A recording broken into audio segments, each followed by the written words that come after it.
Şunca suyu bilen insan sürmesiyor ki bölümcü başlanıp Kuday şunca istiyor, batasın versin. Hazır şu Kuday istedan namazlar arasında var usta oğlu, moynusta günü üstü açık aytsak, Raymun'una geçirip Kuday, işte kapkara günü üstü akbakada yaratan, hani bozomuk günü üstü akbaktada yaratan. Domin. Varsa soğuklar Kuday aslında. İnsan sınırı, insan kalmayan Kuday sen asman görevizde gelin. Uşakta asman verecek notoslar, söylenen Kuday notoslar, güzel insan, bizden Kuday kalkalar.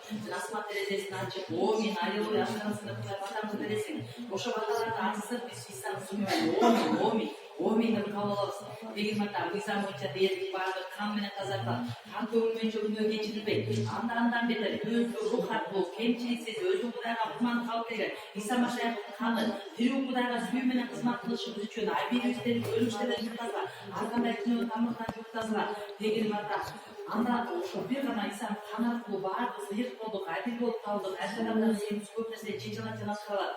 Azı dengeli var, biz kumanlarıma vatandı verelim. Tam dokunmasını özü yetekte, harbi derece tabi kumanlarımda da özü yetekte olayım. Şeytan arkadaki şeylerin, cincerlerin, kıranların için insansının kalkalayız, biz de yaşıyorsa işleri, biz de insanın kan ortasına Kuday sözü böyle öndürüsü var.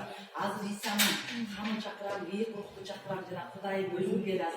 İshak'ken, Atak'ken, özüm yetekte biz kalanlar emes Kuday, sen kalan olsun. İhsan'ın nasılından, omin. Hadi o yatakçına dank olsun. Az biz de sügön, ya da biz de kandayız şunun için kavlalıgan atağızdı, danktayız, omin. Amin.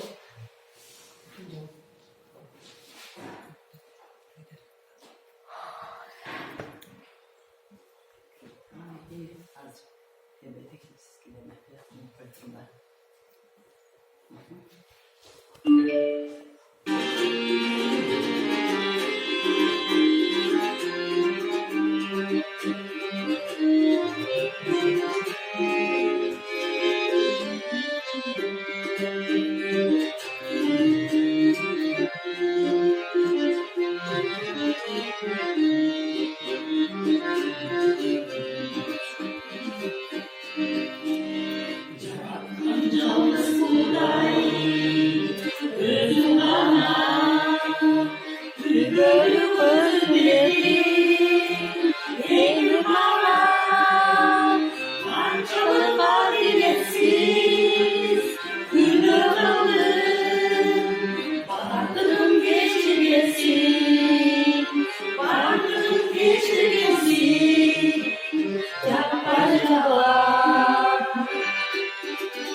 Senin suyunu, ben senin suyunu.